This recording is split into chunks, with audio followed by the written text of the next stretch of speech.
parecer es el arte más noble que existe actualmente, y lo explico poco a poco. En el arte contemporáneo del siglo XXI se pierde la figura del gran autor. Ya los artistas no queremos ser grandes autores porque no creemos que eso exista, ya no hay trascendencia, todos vamos a desaparecer en la nada.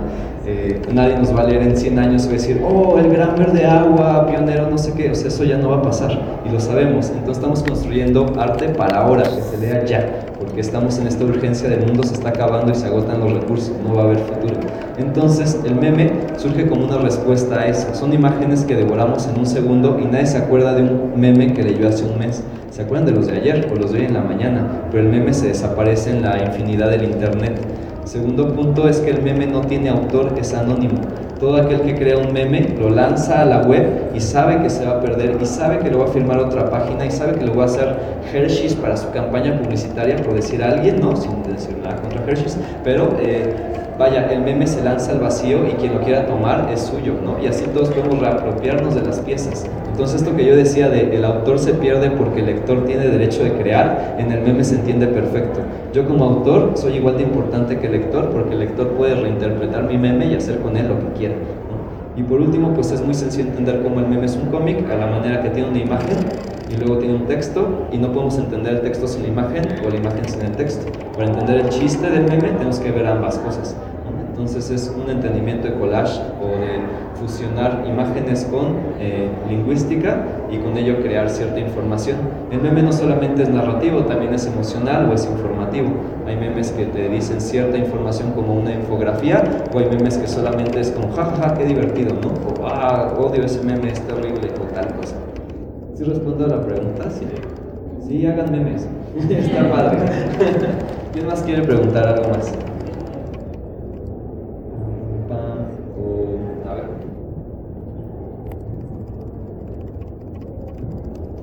Hola, ¿qué tal? Mi pregunta es, dentro del lenguaje, vamos, filosófico o cualquiera, ¿qué tan deconstructivo o qué relación tiene con la deconstrucción este tipo de representar las novelas gráficas o los cómics hoy en día como algo efímero, o incluso este poeta que retomaste que agarraba un periódico y destazaba y formaba un poema conforme lo que salía? ¿Qué tan deconstructivo es?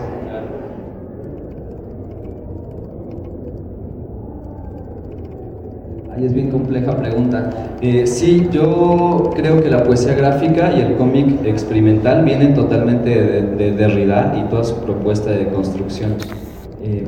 Para entenderlo, pues sería también entender la posmodernidad, o sea, decir, en el tiempo posmoderno se caen los grandes mitos, ¿no? El mito de la familia es lo mejor, el mito del bien contra el mal, o lo religioso, o tal, se caen. Y entonces la deconstrucción habla de cómo a través de todas estas ruinas que quedaron a nivel de valores estamos armando otras cosas, como un Lego, ¿no?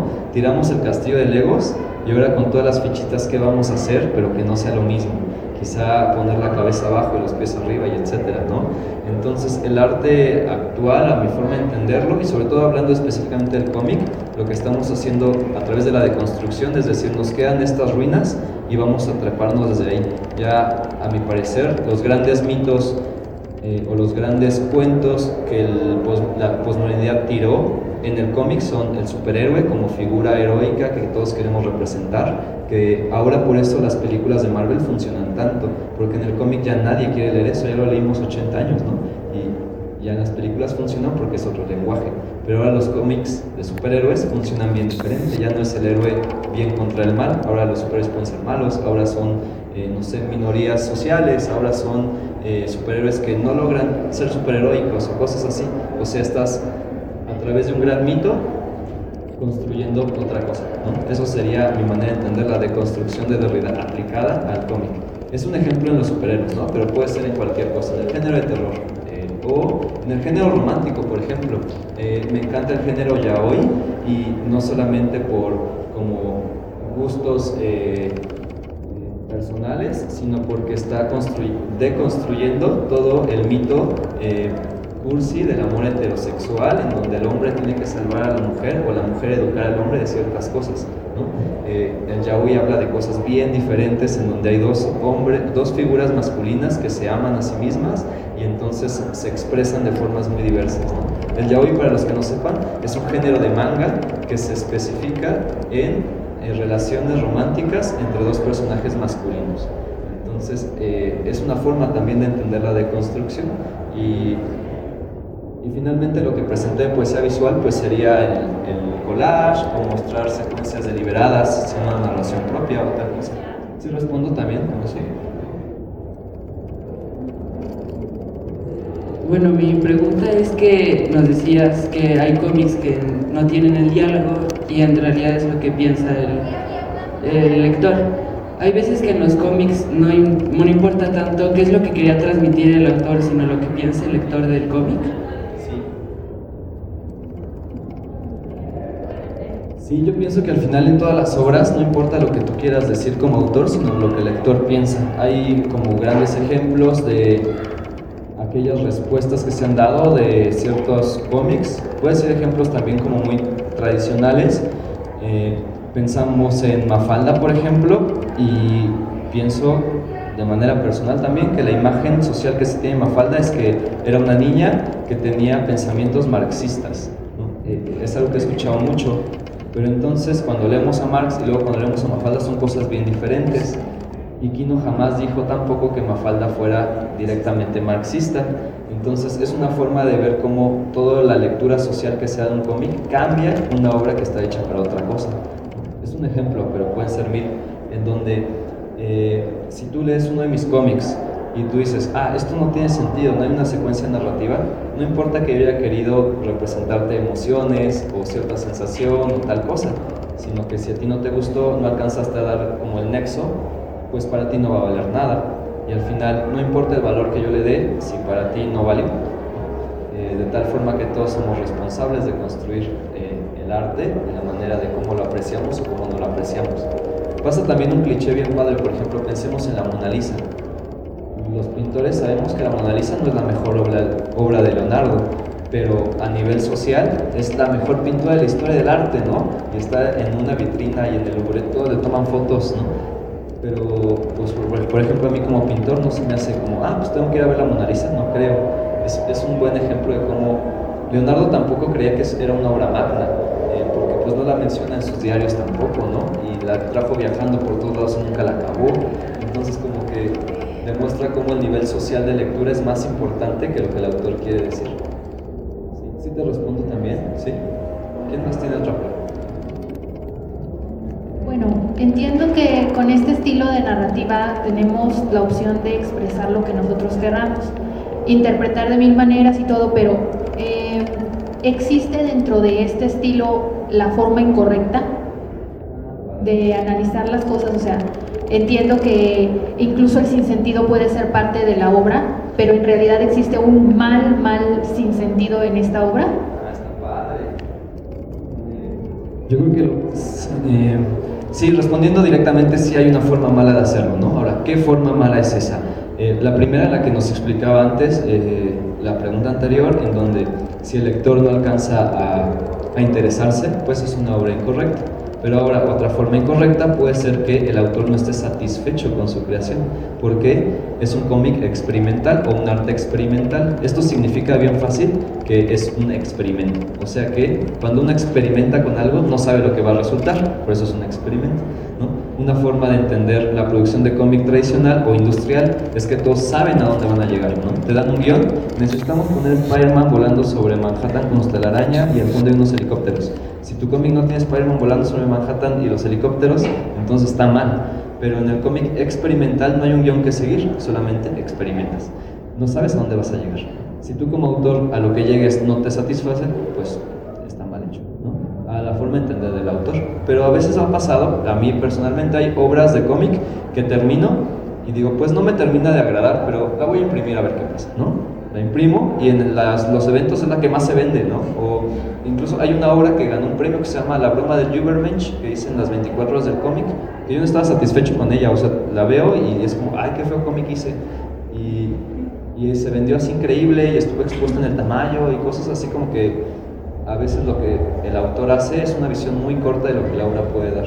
Entonces el mal y el bien hecho, igual que el mal y el bien, a nivel moral, pues yo creo que ya no existen porque somos tantas personas que podemos creer miles de cosas diferentes. Sí.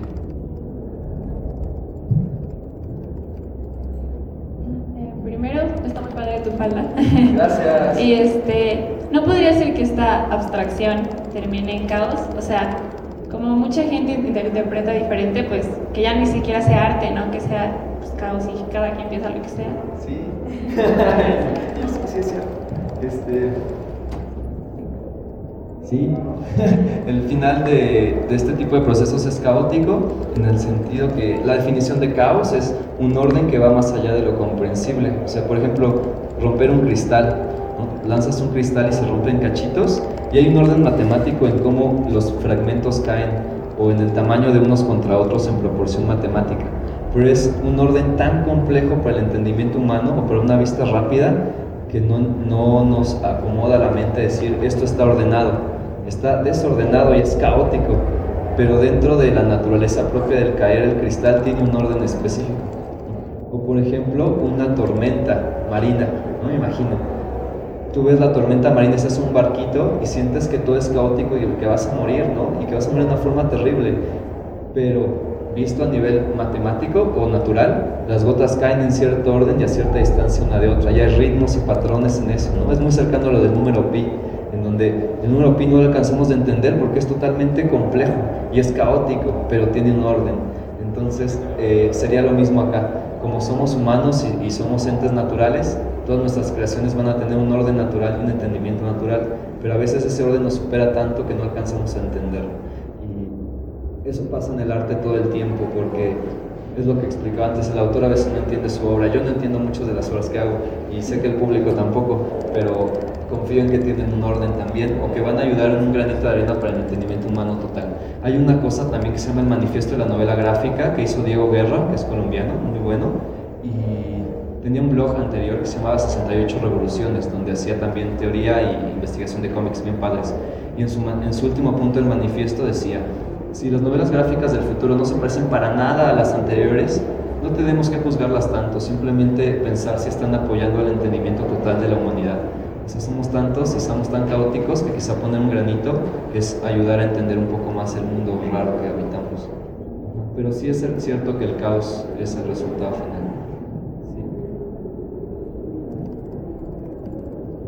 Hola, primero felicitarte, muy completa tu conferencia. Y quiero saber como en breve tu testimonio de experiencia laboral, cómo fue que llegaste, cómo empezaste como autor independiente, qué hacías de niño, o sea, solo como en breve, no sé si ya lo comentaste, yo llegué un poquito tarde, pero me interesa tu trayectoria.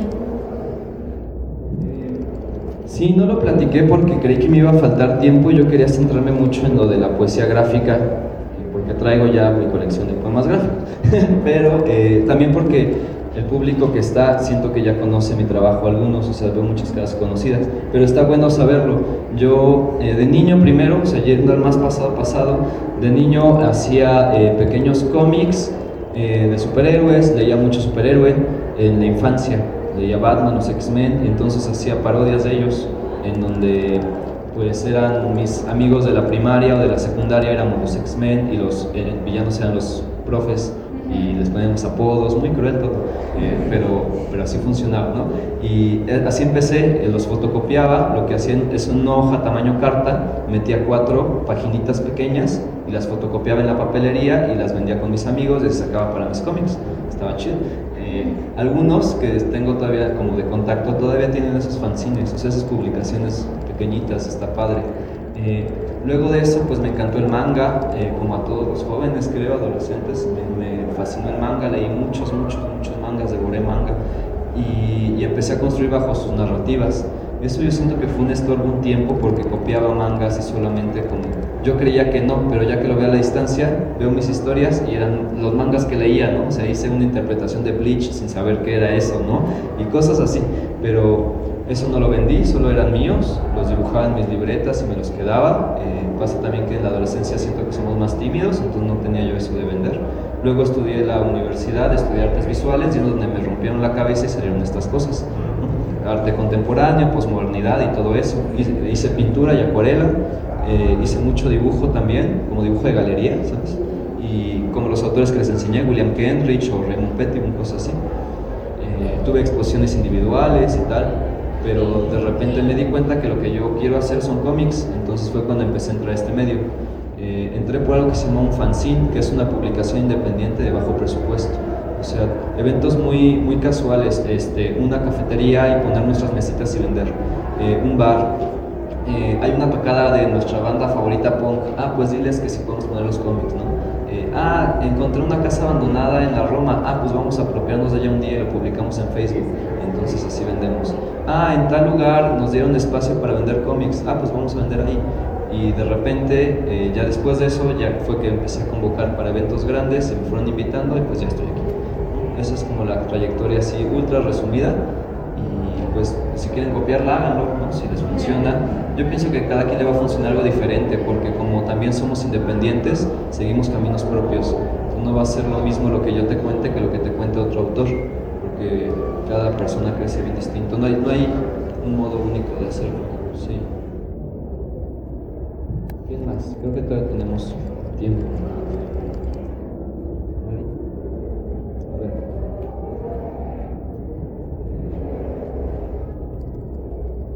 ver. Bueno, mi pregunta sería, alguien como escritor, o sea que no se dedique a dibujar, utilizando este tipo de conceptos y que quiera pedir ayuda de algún dibujante, ¿cómo podría ser la interpretación? O sea, ¿variaría de la idea principal del autor, o sea, de quien lo escribe a quien lo dibuja? ¿O podría haber alguna correlación? ¿O cómo se interpretaría?